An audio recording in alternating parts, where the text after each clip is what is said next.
Welcome to our weekly Torah insight and story. This week's Parsha, entitled Shmini, is going to be augmented by another reading, Parshas Chodesh, the one that talks about the new moon. And this is appropriate, the week when we're going to see the effects of the moon to blot out the light of the sun, which is a reminder of the prophetic message that in the Messianic age, the moon will rival the sun. In the beginning of creation, God created two equal luminaries, the sun and the moon. And the moon complained that how could you have two luminaries, two equal leaders, two kings? And God said, if that's the case, diminish yourself. And the moon was diminished into what it is now. But when Mashiach comes, the moon will be equal to the light of the sun. This is one of the prophecies. Metaphorically, this means the sun is the symbol of the nations of the world. The moon is the symbol of the Jewish people who wax and wane, unlike the sun. And the Talmud tells us that when there is a solar eclipse, it's a bad omen for the nations of the world who are compared to the sun. That means that they need extra merits to do good, to overcome the deficit of the sun that is their symbol being blotted out. Well, in contemporary terms, that means that the nations of the world should stop their persecution of Israel. It includes, unfortunately, even the United States threatening Israel with withholding weapons that it needs for its survival. So the sun being blotted out by the moon, I would think, is a positive omen for the Jewish people, that the Jews who are likened to the moon have the power to take away the destructive power of those nations of the world that try to harm us. Of course, those nations of the world, collectively or individually, who support the Jewish people, they are not included in the negative connotation of a solar eclipse. At any rate, the extra Torah reading we're going to read is about the way the Jewish calendar operates with the sighting of the new moon, which is also one of the symbols for the Messianic age, the birth of the new moon.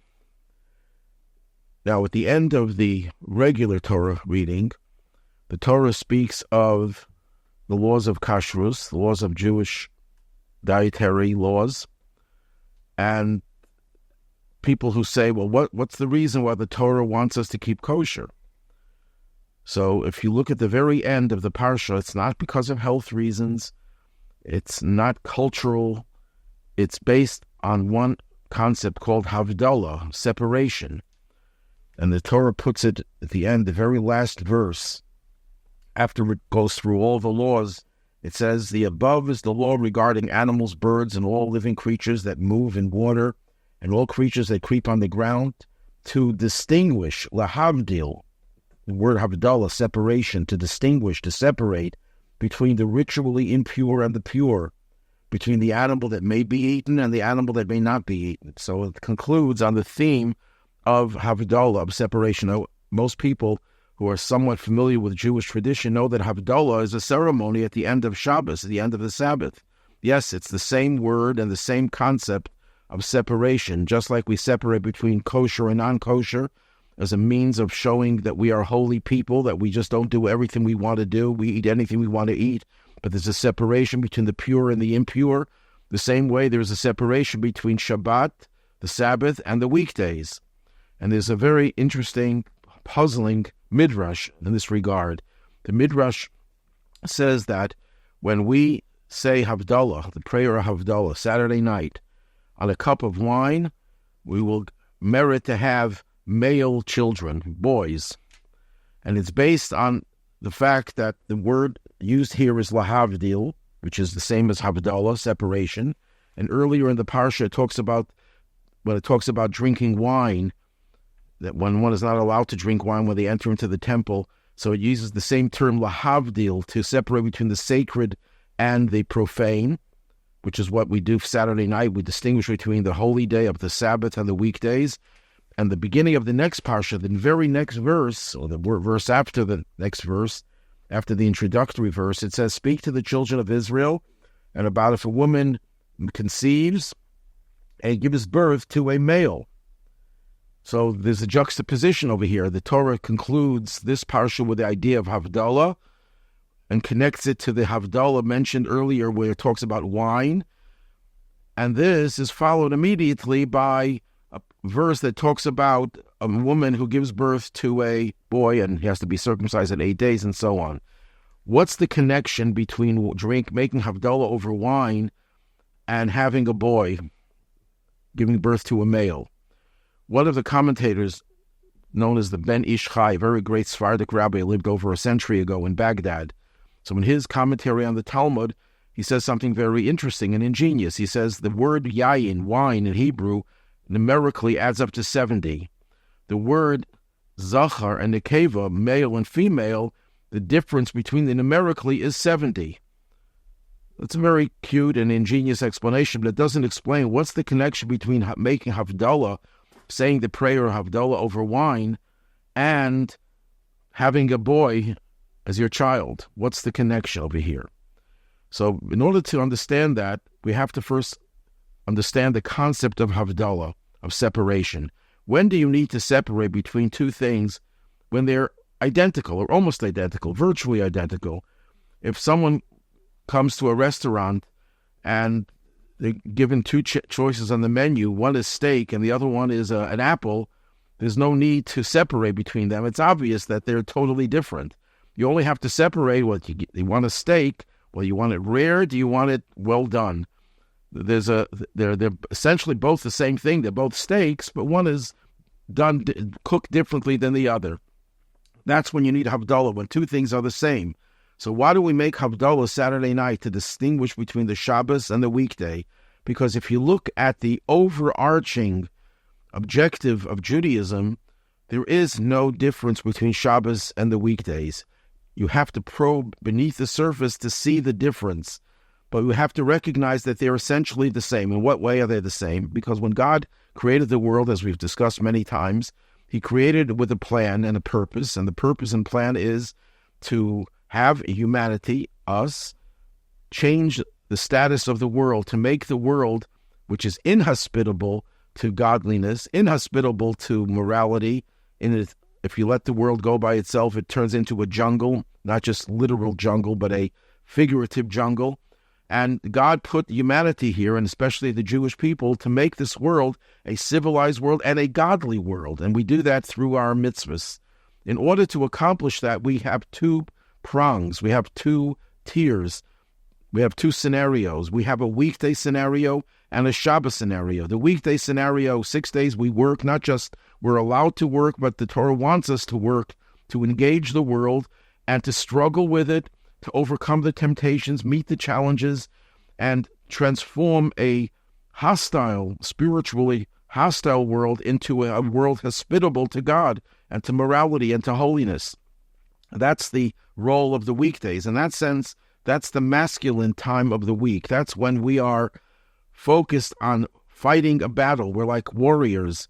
There's a war that we're fighting against the elements, the moral lacking of morality elements of the world, and transforming it and meeting the resistance and overcoming it, slaying the dragon, as it were. That's the masculine days of the week. Then you have the feminine days of the week, the Shabbat, Shabbos. That's when we focus on the spiritual. We focus on our prayers. We focus on our Torah study. We bask in the light and the warmth and the spiritual atmosphere of a holy day. We plug into the peaceful, serene, delightful, and restful attitude of Shabbos. Shabbos is a feminine day when we don't have to deal with wars and fighting the elements. What we're doing is enjoying what we've accomplished, seeing the spirituality that has been uncovered, and nurturing the soul, the spirituality.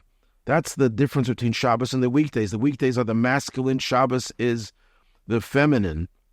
Now, you need both. You can't have one without the other. If you just have Shabbos 7 days a week and you focus only on spirituality, you're not changing the world.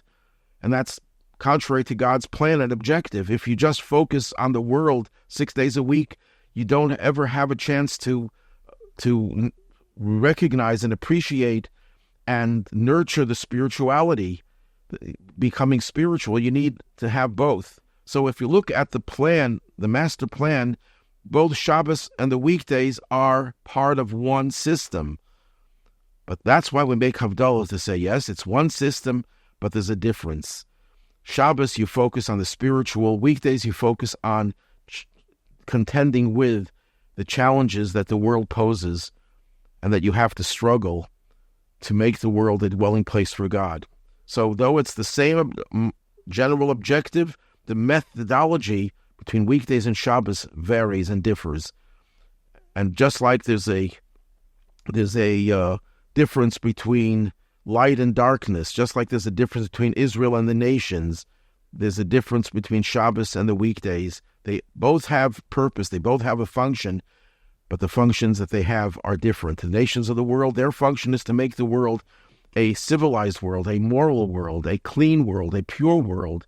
The Jewish people, in addition to that, have the role of making the world a godly world, a Shabbos world. And that is why the Midrash tells us that when we make Havdalah,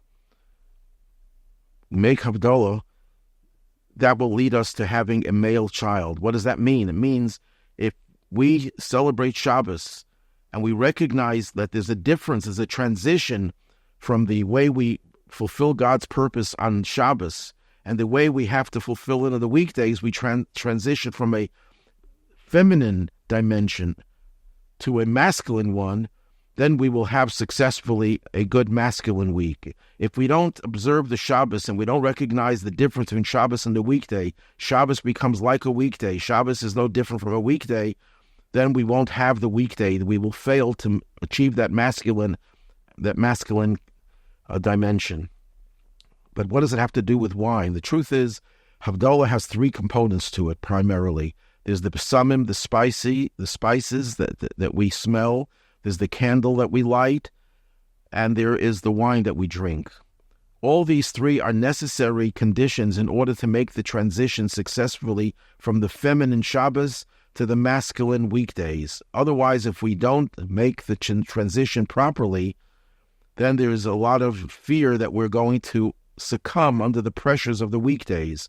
And that's why one of the prayers that people recite Saturday night is the verse, Al Tira Avdi Yaakov, don't fear my servant Jacob. The Jewish people are referred to as Israel and Jacob. Israel is the way we are on Shabbos. We're masters. We don't have to struggle.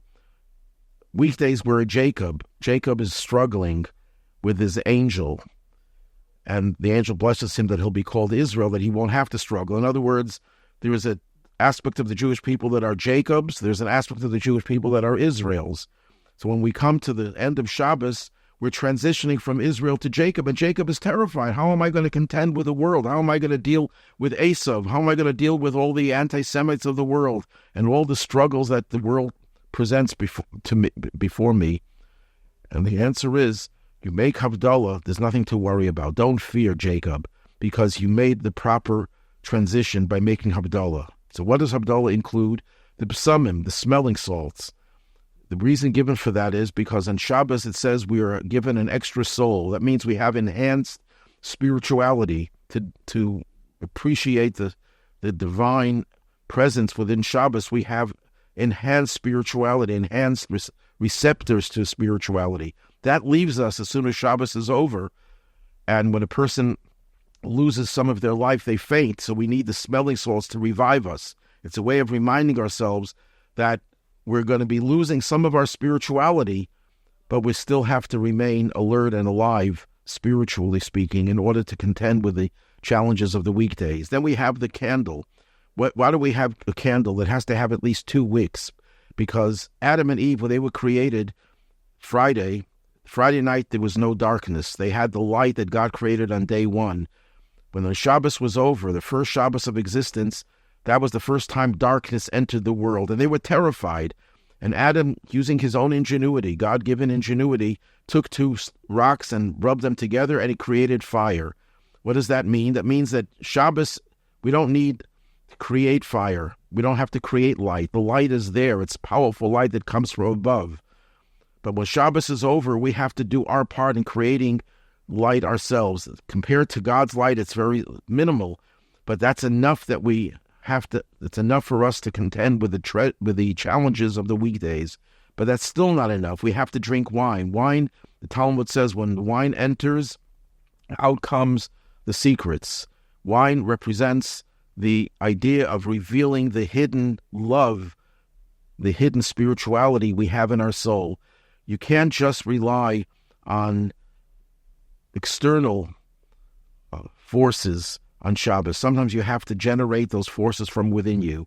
And when you make Havdalah with the psamim and with the candle, and especially with the wine, you're able to overcome all the problems that the weekday, the masculine, and you will give birth to a healthy, masculine, healthy baby boy. And let us hope that through drinking the wine, literally, and the spiritual counterpart of wine is the teachings of Jewish mysticism, especially the teachings of Hasidus, which delves into the inner dimension of the person, of the Torah, of the world, and it reveals the inner spirituality that we have, that will enable us to contend with all the challenges that we have in the masculine weekdays. And Hashem should help, and that will lead us to the next Shabbos, but the next Shabbos should be the ultimate Shabbos, the Shabbos of Mashiach. Mashiach is referred to as the Shabbos, time of Shabbos. The times of exile are compared to the days of the week. And we make the transition from one to the other through the wine of Torah. If anyone has any questions on the parsha, please feel free to ask. Meanwhile, I'll share the story that I'll read, at least parts of it, about Rabbi Moshe Engel, who's a Chabad rabbi in Long Beach, California. And this is a Shabbos. He says it's the weirdest Shabbos of his life. It all began with Rabbi Driesen from Sacramento. He says here, I think it was from Los Angeles, San Francisco, but what's the difference? And he says to him, Moshe, a Reform temple in my city asked me to lead a Shabbaton for about 100 of their high school students. Now, as you know, they don't really keep Shabbos properly. They drive to shul, their chazan uses a microphone, they don't use a mechitza, but they asked me to give their students a taste of what a real Shabbos is like. Would you like to join me? They promised they'll use a mechitza during the davening, and they won't use a microphone. I'm also bringing all the food. Everything will be completely kosher. Rabbi Driesen paused, waiting for my answer. Well, who doesn't love a good Shabbaton, spending Shabbos somewhere beautiful, singing songs over amazing meals, sharing words of Torah, and inspiring each other? I was excited to show these students the beauty of Shabbos, so I agreed. And Rabbi Driesen also invited Rabbi Levitansky from St. Monica, California. And a campsite near Sacramento was booked for the Shabbaton. Rabbi Levitansky and I, Moshe Engel, had to take a short flight to Auburn to get there. Everything would have been perfect, but there was one problem. We both had work to do that Friday morning, and we couldn't cancel. Left with no other choice, we booked a flight from Los Angeles that would leave at 3 on Friday afternoon. The flight was less than 2 hours long. We landed before 5, and Shabbos would start at 7. Someone would be waiting at the airport to take us to the campsite, which we thought was only 40 minutes away. We were sure everything would go as planned, and we get there on time for Shabbos. Little did we know that plans Hashem had for us weren't anything like we expected. Luckily, the flight went smoothly. When we landed, we rushed straight to the exit. Jack, one of the teachers of the Reform temple, was waiting to drive us to the campsite. When will we get there? We asked. Oh, it usually takes about 2 hours, he said casually, but we need to make a quick stop to switch cars. I came straight from work. My car is way too small for all of us, so it'll be 2.5 hours. Rabbi Levitansky and I looked at each other in shock. It was already 5 p.m. If the drive was over 2 hours long, how would we make it on time? Anyway, hop in, Jack said. He had no idea how worried we were. Jack, we don't have time to switch cars. If we want to make it in time for Shabbos, you're going to have to drive 90 miles an hour. Jack thought he was kidding. He didn't understand what the big deal was. Who cared if we were half an hour late to Shabbos? As soon as he started driving, he realized we were serious. Faster, Jack, faster. The scenery whizzed past us through the windows at 90 miles an hour, just like we've asked. We held on for dear life. Suddenly, he slowed down. When we asked why, he told us there's a cop who'll give me a massive ticket if he sees how fast I'm going. Well, we bit our nails as the time ticked by. We were now moving much too slowly to make it on time. A few minutes later, the police car got off the highway faster, faster. It seemed that we would get there in time for Shabbos after all, and that's what we thought. But then he says, "Rabbis, I think we have a problem. See that sign up ahead? It looked like I missed an exit. We're on the wrong highway." Okay, so don't worry, Jack tried to calm us down. I know a different way. I'll get you to the campsite. Trust me. Now, we lost valuable time. Each minute that passed was another minute closer to Shabbos. Jack sped down the highway, but soon the winding road narrowed and we had to slow down. It was now 6:30. We wouldn't make it. Where should we stay for Shabbos? I asked Rabbi Lebetansky nervously. We peered out the windows, noticing little houses every few miles. Should we knock? Maybe someone will let us in? You can't be serious, Jack explained. Yes, we are. We can't drive on Shabbos. But there are 100 high school kids waiting for you. They never experienced the real Shabbos before. Isn't it inspiring them for the rest of the Shabbos worth a little driving? That's a beginning. No, Jack, we explained. And everything we teach will be a lie. What's the point of showing them the beauty of Shabbos if we break Shabbos? At 6:58, we pulled off the highway into the city of Auburn and parked at a gas station. Quickly, we took out our talesim, 3 sidurim, 2 challahs, and 2 big bottles of wine. It was now 7 o'clock. Good Shabbos, we said to each other. Then we went to the gas station owners and asked permission to keep our car parked there for over Shabbos. Thankfully, they agreed. But what about the Shabbaton? It was clear that it was too far for us to walk there. I can call and tell them what happened. Please don't, we told him. Let's keep Shabbos. We gave him a siddur and asked him to join us. But I don't believe in God, he protested. You will soon, we told him, starting to daven Kabbalah Shabbos as if we were in our Chabad houses. When we sang L'Chadodi, Jack got emotional. My grandfather used to sing that song, he whispered. After davening, it was time to make Kiddush. We washed our hands in the gas station and had a beautiful meal with wine, challah, and lots of singing. By then, it was already 9 o'clock. Where would we sleep? On the gas station floor? We wrapped ourselves in our talesim so no one would steal them and left our food near the car.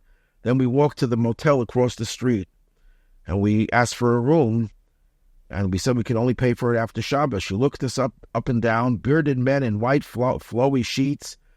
Were we from Mars? I'll ask my manager, she said. When she came back, she told us, I can't give you a room unless you pay for it now. Jack took out his wallet. I'll pay for it. Just give them the room. Jack, Rabbi Lebetansky said, you are as Jewish as we are. We can't make you pay for our room on Shabbos.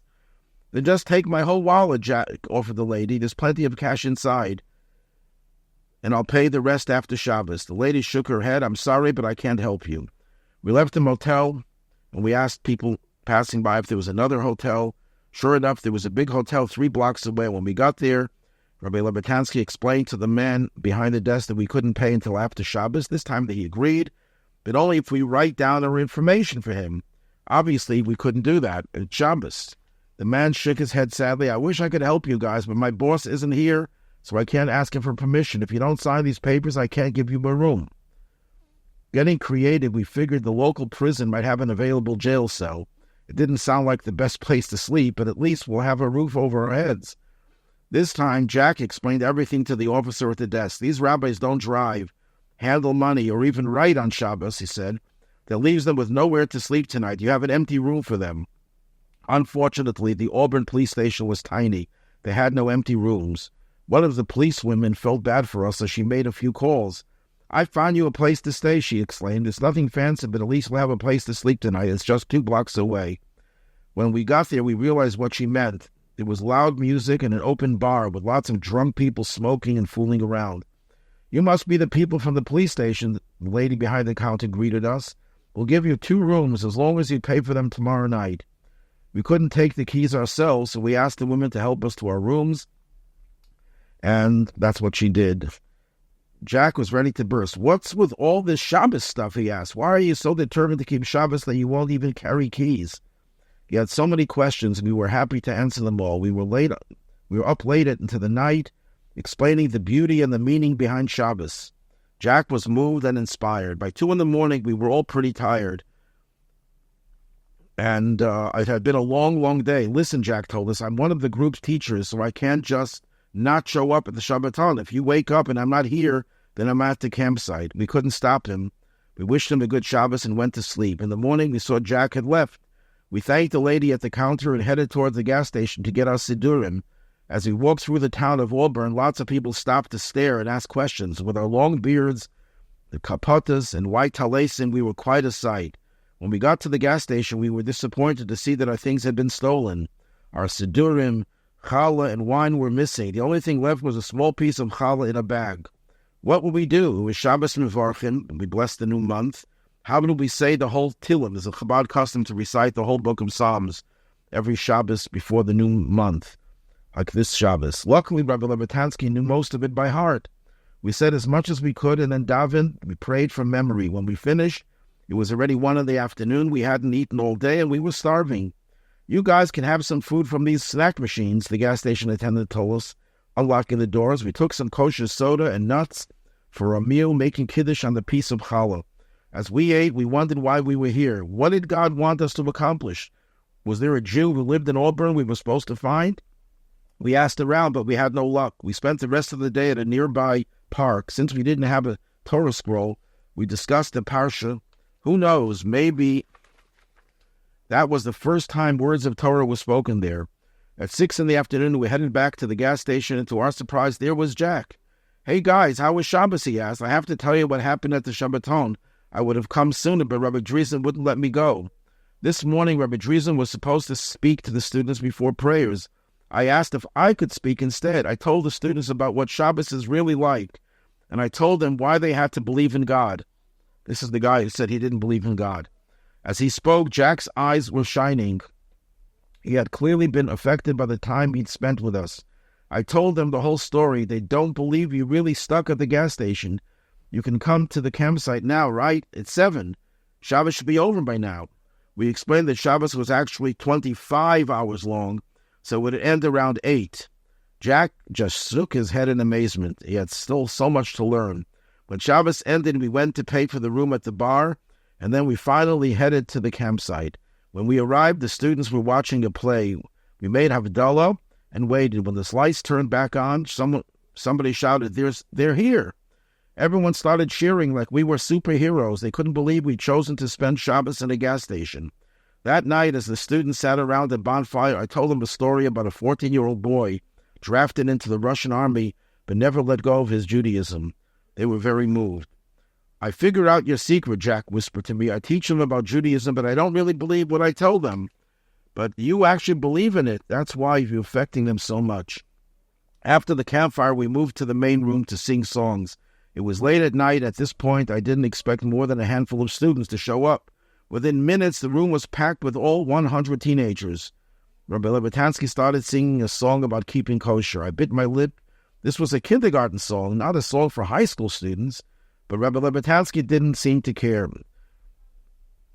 The song has the words, "All the animals that I eat must chew their cud and have split feet," which we read in this week's Torah portion. He sang at the top of his lungs, "I'm a Jew and I'm not faking. I want kosher meat to eat." The students loved it. Again, they shouted. This time I joined in. We ended up singing it 15 times, but then the students were making up silly dance moves and singing along excitedly. We finally finished and everyone headed to bed. We were left alone with our questions. Why did God send us so far away just to spend Shabbos in the gas station and to teach a few songs to these students? A few years later, we got our answer. A conservative temple invited me to join a Shabbaton in Utah, and a young couple from Salt Lake City drove me to the campsite. "Do they keep kosher here?" I asked them. "A few older families do," they replied, "and so do we.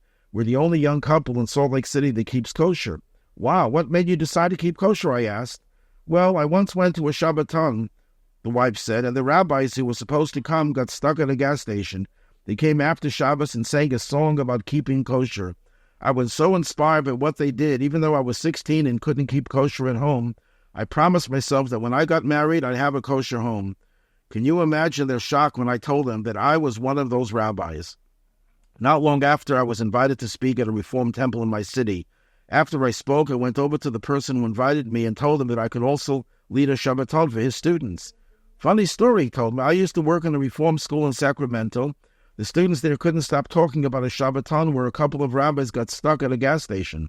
That weekend, they learned so much about Shabbat and Judaism, it was the most unbelievable experience for them. You should have seen the expression on his face when I told them I was one of those rabbis. Rabbi Lebatansky also got some feedback. One day he was sitting in his Chabad house when a man came in with 2 kids. "That's him," the man shouted, pointing at Rabbi Lebatansky. "Can I help you?" I was one of the students of that Shabbaton, and I told my kids about it so many times. Today's my son's birthday. For his present, he begs me to visit the rabbi who spent Shabbos at the gas station. Now we understood why God trapped us at the gas station. By staying firm in our beliefs, we affected these students so much more than if we made it to the campsite on time. Story told by Rabbi Moshe Engel of Long Beach, California.